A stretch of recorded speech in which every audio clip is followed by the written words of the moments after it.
اسلام کی سب سے بڑی خوبی پتہ ہے کیا ہے؟ اس وقت دنیا کا سب سے بڑا مسئلہ ڈپریشن ہے، جس کا کسی کے پاس علاج نہیں ہے.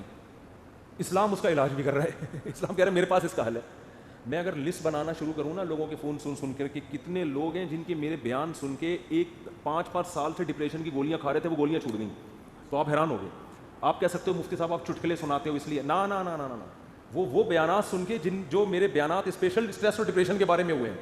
آج مغرب کے بعد اسلام آباد سے ایک صاحب کا فون آیا، میں نے اتفاق سے اٹھا لیا. اور مفتی صاحب کب سے تلاش میں نے کہا کیا ہو گیا بھائی؟ کہہ رہے ہیں بھائی میں کئی سالوں سے ڈپریشن کی گولیاں کھا رہا ہوں، میری ڈپریشن ختم نہیں ہو رہی تھی. آپ کا میں نے ایک ڈپریشن کے خلاف بیان سنا، ڈپریشن کیسے ختم کریں یہ تھا یا پتہ نہیں کیا تھا. کہہ رہے ہیں میں حیران ہوں کہ میری ڈپریشن ختم ہو گئی. اور وہ تو کہہ رہے ہیں میں نفسیاتی ڈاکٹروں سے جا کے لڑ رہا ہوں کہ یار اس مولوی کے بیان سن کے میں ٹھیک ہو گیا جو نہ ماہر نفسیات ہے نہ کوئی ڈپریشن پہ اس نے کورس کیے ہوئے ہیں، اور تمہارے گولیاں کھا کے میں ٹھیک نہیں ہو رہا. تو میں نے اس سے کہا میرے بھائی یہ مولوی کا کمال بولو نہیں. ہم بھی جو خوش ہیں تو اسلام کا، ہم تو نہیں کہتے ہم سچی پکے مسلمان ہیں بھائی، ہم تو بہت ہی نالائق ہیں. ایک نسبت ہے اسلام کی طرف، وہ تسلیاں دیتا رہتا ہے ہم کو. وہ کیا کرتا رہتا ہے؟ وہ تسلیاں دیتا رہتا ہے. بھائی سب سیٹ ہے، کوئی مسئلہ نہیں، ہو جائے گی صبر کرو، ٹھیک ہے نا.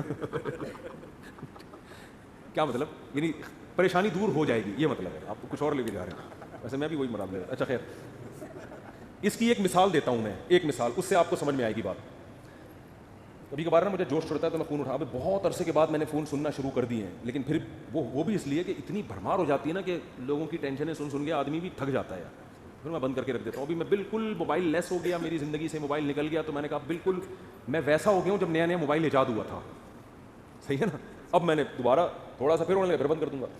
تو میں نے فون سنا تو کسی نے مجھے کال کر کے بتایا، ایک خاتون نے کہا کہ میرے ایک بچے اب بیمار پیدا ہوا معذور، دوسرا بھی اب مجھے دوبارہ ولادت ہونے والی ہے. میں اتنی ٹینشن میں ہوں کہ تیسرا معذور بچہ پیدا ہو، اور ٹینشن سے میری حالت ایسی ہو گئی، میں گولیاں کھا رہی ہوں، یوں کر رہی ہوں، اور میں جناب وظیفے پڑھ رہی ہوں. اور پھر مجھے کہنے لگی میں نے رات کو اتنا لمبا وظیفہ پڑھ کے جب میں سوئی تو مجھے خواب آیا. میں نے کہا میں نے بہت سن لی، اب آپ خاموش ہو جائیں.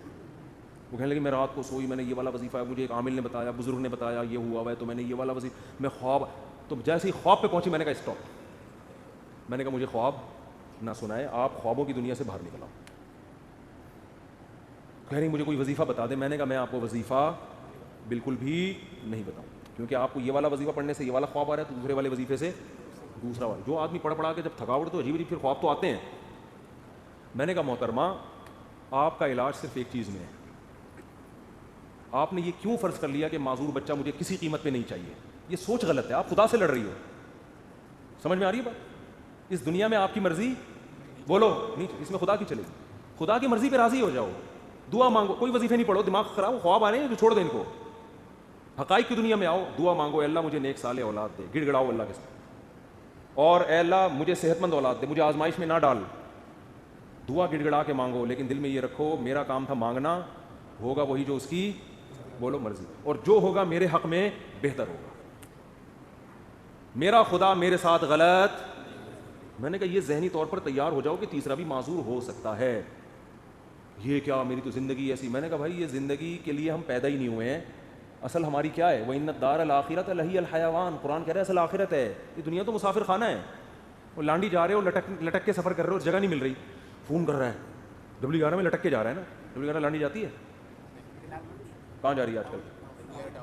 ٹاور تو جاتی ہے، اس سے آگے نہیں جا رہی. کیا فائدہ W11 کا؟ اتنے ہم فضائل سن ایسا نباز سے آپ W11 میں بیٹھے، جگہ نہیں ملی، لٹک کے جا رہے ہیں. آپ گانوں کی آواز آپ کو کھڑکی سے ہوتی ہوئی آ رہی ہے. W11 میں تو لوگ گانے سننے کے لیے بیٹھتے ہیں، آپ کو مزہ ہی نہیں آ رہا. اور پھر پاؤں میں کھڑے ہوئے آپ، اب آپ ادھر فون کر رہے ہیں، ادھر فون کر رہے ہیں، مفتی صاحب کوئی وظیفہ بتا دیں سیٹ مل جائے. میں کیا بولوں گا؟ ابے بھائی ٹاور اتر جائے گی گاڑی، صبر کر لے تھوڑا سا. جو بیٹھے ہوئے ہیں وہ بھی ٹاور پہ اتریں گے، تیرا باپ بھی ٹاور پہ اترے گا. تمیز سے اگر سمجھ میں نہیں آئے گی یہ بولوں گا نا، اتر جائے گا ٹاور پہ، صبر کر لے. وہ کہہ رہے نہیں، وہ اس کھڑکی میں جو بیٹھا ہوا اتنے مزے سے وہ تو سب کچھ دیکھ رہا ہے بھائی، کھڑکی میں ہوا بھی آ رہی ہے، اس کو کرایہ میں نے بھی اتنا دیا. خدا کیا نا انصافی کر رہا ہے، اس کو کھڑکی ڈرائیور کے ساتھ بٹھا دیا اور مجھے لٹکا دیا. وہ خدا کہے گا بھائی وہ جو وہاں بیٹھا ہوا ہے نا، تو پھر بھی 2 منٹ میں آرام سے اتر کے چلا جائے گا. وہ جو وہاں گھسا ہوا ہے اس کو نکلتے نکلتے 2 دفعہ جیب پٹے گی اس کی. تو یہ ٹینشن برداشت کر لو. دنیا کیا ہے؟ مسافر خانہ ہے. تو میں نے کہا اس کے علاوہ، کیونکہ یہ ٹینشن ہی کوئی دوسری ٹینشن کھڑی ہو جائے گی. پھر میں نے اس خاتون سے کہا، میں نے کہا آپ کا معذور بچہ پیدا ہو، اور وہ معذوری بھی ناقابل برداشت نہیں تھی، تو آپ یہ سوچ لو کہ دنیا میں بہت سے لوگ ایسے ہیں جو اس سے بھی زیادہ ٹینشنوں میں ہیں. میں نے کہا آپ کا شوہر اچھا ہے، آپ کو کھلا رہا ہے پلا رہا ہے، سسرال سپورٹ کر رہا ہے، بچوں میں ایک فالٹ پیدا ہو رہا ہے، اس سے بھی بڑی بڑی ٹینشن ہے. ایسے ایسے میاں ملے ہوئے ہیں، مارتے ہیں پیٹتے ہیں، زندگی عذاب بنائی ہوئی ہے. ان عورتوں سے پوچھو گے تو وہ کہیں گی اللہ اس شوہر سے جان چھڑا دے، بے شک معذور بچہ پیدا ہو جائے، اس ساس سے جان چھڑا دے. میں نے کہا ایسے بھی لوگ ہیں فٹ پاتھوں پہ پڑے ہوئے ہیں، ایسی عورتیں بھی ہیں کھانے کو روٹی نہیں ہے، وہ کہہ رہے معذور بچہ پیدا ہو جائے مگر عزت کی چھت مل جائے. آپ کو عزت سے چھت ملی ہوئی ہے، سسرال میں عزت ملی ہوئی ہے، شوہر شریف ہے، شوہر کھلا رہا ہے پلا رہا ہے، ایک ٹینشن ہے. اور یہ ٹینشن بھی اللہ کیا کہہ رہا ہے؟ میں نے ان کو حدیث سنائی، من سخط فلہ الرضا، نبی نے فرمایا جب اللہ کسی مشکل میں ڈالے فلہ السخط، تو جو اللہ سے ناراض ہو گیا نا اللہ بھی اس سے ناراض، اور جو اللہ سے راضی رہا اللہ بھی اس سے راضی رہے گا. اللہ کی رضا ملے گی بھائی. ایک صحابیہ نبی کی خدمت میں آئی، عرض کیا یا رسول اللہ مجھے دورہ پڑتا ہے، کوئی مرگی کا یا کوئی آصف کا دورہ تھا کیا تھا، میں جسم کے کپڑے پھاڑ دیتی ہوں، بالکل ایسے ہو جاتی ہوں اور میری طبیعت بہت خراب ہو جاتی ہے، آپ اللہ سے دعا کریں میری یہ بیماری ٹھیک ہو جائے. تو نبی نے کیا فرمایا؟ فرمایا ٹھیک ہے میں اللہ سے دعا کروں گا تمہاری بیماری ٹھیک ہو جائے گی، لیکن پھر جنت کی گارنٹی نہیں ہے. پھر جنت کی گارنٹی نہیں ہے. عمل ہے، اچھا عمل ہوا تو جنت، میزان کا ترازو بھاری ہو گیا، نہیں ہوا تو کیا جہنم.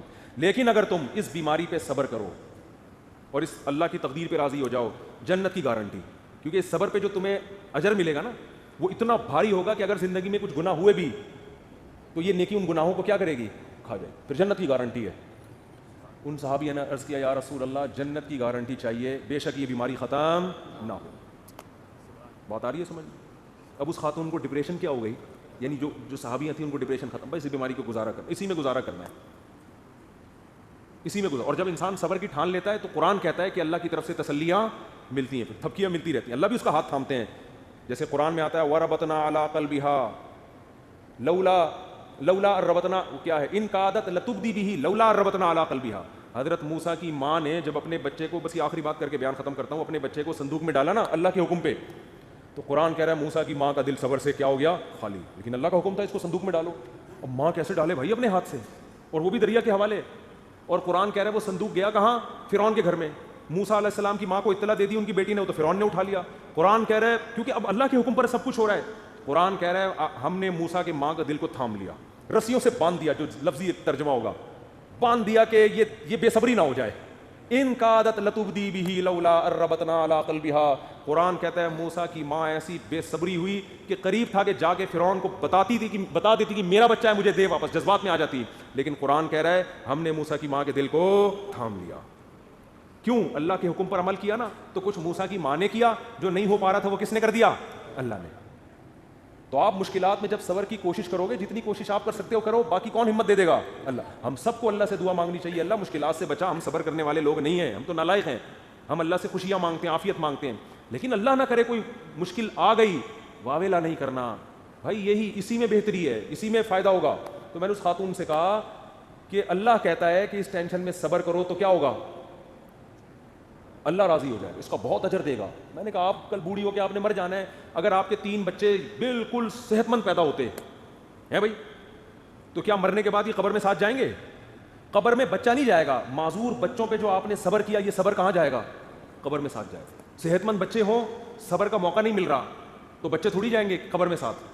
لیکن معذور بچے ہوں، آپ نے صبر کیا تو وہ صبر قبر میں آپ کے ساتھ جائے گا. تو پھر انہوں نے ایک اور سوال کیا جو میں آپ لوگوں کو بتانا چاہتا ہوں. انہوں نے کہا لوگ مجھے کہتے ہیں کہ تم کوئی منحوس ہو، معاذ اللہ نحوست ہے تمہارے اندر، کوئی گناہ ہوا ہے جس کی سزا تمہیں مل رہی ہے، معذور بچے پیدا ہو رہے ہیں. یہ لوگ بڑے تانے دیتے ہیں نا، بچے نہیں ہو رہے تو اس سے کوئی گناہ ہوا ہے، کوئی بیمار ہو گیا، فالج ہو گیا. دیکھا ہم تو کہتے تھے بندہ ہی ٹھیک نہیں ہے. تو میں نے ان سے کہا، میں نے کہا یہ بات لوگوں کی غلط ہے، اس کو نہ سنیں. ہاں توبہ استغفار تو ہر ایک کو کرنا چاہیے اپنا، اگر کوئی گناہ ہوا ہے تو اللہ سے توبہ کرے، معاف ہو جائے گا وہ. لیکن میں نے کہا قرآن میں کیا کہتا ہے؟ اَيَحْسَبُونَ أَنَّمَا نُمِدُّهُم بِهِ مِن مَّالٍ وَبَنِينَ نُسَارِعُ لَهُمْ فِي الْخَيْرَاتِ بَل لَّا يَشْعُرُونَ. نبی کے مقابلے میں جو بڑے بڑے کفار سردار تھے نا، جو نبی کی ایک نہیں مانتے تھے، ان کو قرآن نے کہا کہ کیا یہ سمجھتے ہیں کہ ہم نے جو ان کو مال اور کثرت سے صحت مند بیٹے دیے تو کیا ہم ان سے خوش ہیں؟ فرمایا نہ ہم اس سے خوش نہیں ہیں. ان کو پتہ نہیں ہے ہم ان کو دنیا میں نوازنا چاہتے ہیں تاکہ آخرت میں ان کا ہمارے پاس کوئی حصہ نہ رہے. اور نبی کو وہ تانا دیتے تھے کہ تم آپ کا بیٹا نہیں ہے بھائی. نبی کو تانا دیتے تھے آپ کا بیٹا نہیں ہے کوئی، اور خود 10 10 11 11 بیٹے لے کے گھومتے تھے. میں نے کہا اگر یہ بیٹے کثرت سے ہونا اور صحت مند ہونا اس کی دلیل ہے کہ اللہ خوش ہے، اس کا مطلب اللہ ابو جہل سے بہت زیادہ خوش تھا، صحیح ہے نا، عتبہ ابن ولید سے اللہ بہت زیادہ خوش تھا، یہ خوشی کی دلیل نہیں ہے۔ اس کا مطلب اللہ ہمارے سابق صدر تو ولی اللہ تھے، پھر تو ہمارے سابق صدر 5 سال کامیاب حکومت کر کے گئے ہیں جو نہ ایوب خان کر سکا، اور نہ کوئی اور تاریخ میں کوئی ہمارا سیاستدان جو اتنی محنت کے بعد اوپر تک پہنچا وہ بھی نہیں کر سکتا۔ 5 سال کامیاب ہوئے، تو کیا اس کی علامت ہے کہ اللہ کے ولی ہیں؟ وہ ہے نہیں ہے تو اللہ ہی بہتر جانے، لیکن یہ اس کی علامت نہیں ہے بہرحال۔ تو بھائی یہ آزمائش ہے، صبر کرنا ہے۔ تو یہ تو اسلام ہی بتا رہے ہیں، اسلام کے علاوہ نفسیاتی ڈاکٹروں کے پاس تو اس کا علاج نہیں۔ اگر کوئی اچھا ڈاکٹر ہوگا تو وہ بھی قرآن و سنت ہی کا حوالہ دے گا آپ کو۔ تو دماغی بیماری ہے بھائی، گولیوں سے تھوڑی بہت کور ہو جائے گی، بچھڑا ہوئے محبوب کا غم گولیوں سے ہلکا ہو جائے گا ہلکا۔ ایک آدمی کی شادی نہیں ہوئی جہاں وہ چاہ رہا تھا، وہ بھاگ گئی، ڈاکٹر ٹینشن کی گولیاں دے کے سلا دے گا، وہ جب اٹھے گا تھوڑے دن تک سیٹ رہے گا، اس کے بعد پھر یاد آئے گی، گولی کو کیا پتا کہ اس کے ساتھ اصل مسئلہ ہے کیا، گولی کو کیا پتا اس کے ساتھ اصل مسئلہ ہے کیا، گولی کو تھوڑی پتا ہے۔ وہ ٹینشن کی گولی وہ تو سلا دے گی، تھوڑے کیمیکل اوپر نیچے کر دے گی، اس سے تھوڑا سا ریلیکس ہو جائیں گے آپ، پھر جب خیال آئے گا یار وہ پھر آئے گی تو پھر وہ ڈاکٹر پھر سلا دے گا آپ کو ٹیکا لگا کے۔ ڈاکٹر بیچارہ وہ اپنی لحاظ سے صحیح کر رہا ہے، وہ کہہ رہا ہے میرے پاس تو یہ آپشن ہے، میری جب بھاگی تھی تو میں نے بھی یہی کیا تھا، یہی ہے، یہ حل نہیں ہے۔ دماغ میں ٹینشن سے جو بیماری پیدا ہوئی ہے تو اس کا علاج کیا ہے بھائی؟ ٹینشن سے تو نکلو پہلے۔ آپ کو اچار کھانے سے گلا خراب ہوا تو اب گلا ٹھیک جب تک نہیں ہوگا جب تک پہلے اچار کھانا چھوڑو گے نہیں۔ وہ کھا رہے ہو آپ اور پھر غرارے بھی کر رہے ہو، گلا تو عجیب کنفیوز ہو جائے گا، یار یہ ہو کیا رہا ہے میرے ساتھ۔ تو اس ٹینشن سے تو یہی حل ہے۔ اب یا تو ٹینشن کا حل یہ کہ وہ بھاگی بھی واپس لے آؤ، وہ ڈاکٹر کے بس میں ہوتا نہیں، یا اس کے ابا مان جائیں، وہ کسی کے بس میں نہیں ہوتا۔ تو پھر یہی ہے بھائی، دنیا مسافر خانہ ہے، وہی تو ویسے بھی بڈھے ہو جانے تھے۔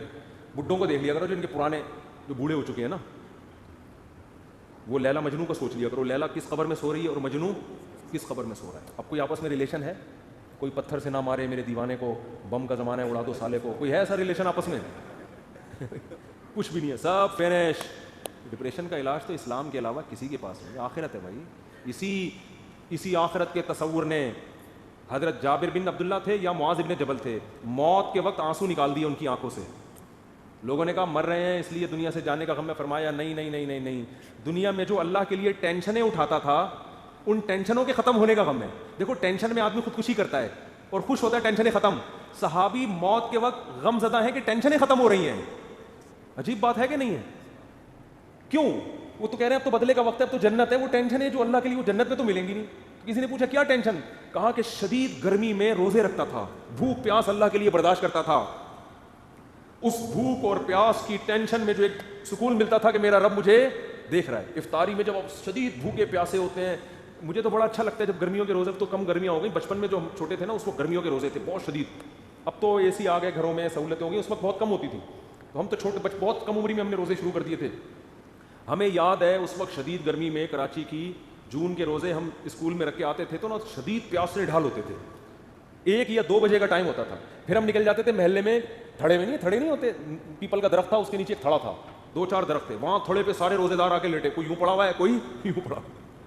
ہماری مسجد کے امام صاحب آ کے لیٹ جاتے تھے، لڑکوں سے بولتے جا ٹھنڈا پانی لے کر آ میرے سر پہ ڈال، تو لڑکے مسجد کے امام کی خدمت کر رہے تھے، ان کے سر پہ ٹھنڈے پانی کچھ 2 بچ گیا وہ اپنے اوپر تولیے گیلے کر، اتنی پیاس لگتی تھی، پیدل، اسکول بھی ہمارا بہت دور تھا، پیدل جا رہے ہیں پیدل آ رہے ہیں، اب پڑھے ہوئے کوئی کام نہیں ہو رہا، لیکن اللہ کو یہ ادا پسند نہیں آئے گی کہ یار یہ آخرت پہ صرف زبان سے یقین نہیں رکھتے، اپنے عمل سے بتا رہے ہیں کہ ہم آخرت کو مان۔ پھر ہم نہانے جاتے تھے نا، ہمیں اندازہ ہوتا کتنا ٹھنڈا پانی اوپر گرتا تھا، ایک قطرہ حلق میں نہیں نگل رہے، حالانکہ اب نگل لیں گے تو کوئی دیکھنے والا نہیں، لیکن نہیں بھائی بتا ابا نے اماں نے بھائی بہت لوگوں کو اپریشیٹ کرنے کے لیے، میرا خیال ہے ٹھیک کام ہے۔ اور میں پہلے بتا دوں کہ ہماری زندگی میں بہت ساری عیوب بھی ہوں گے یقیناً، تو وہ میں نہیں بتاؤں گا اور بتانے بھی نہیں چاہیے، تو اس لیے یہ نہ سمجھے کہ بہت ہی کوئی پہنچے ہوئے ولی اللہ ہیں، جیسے ہی ہیں جیسے آپ لوگ ہیں، ٹھیک ہے نا، اور ہو سکتا ہے آپ ہم سے اچھے ہوں۔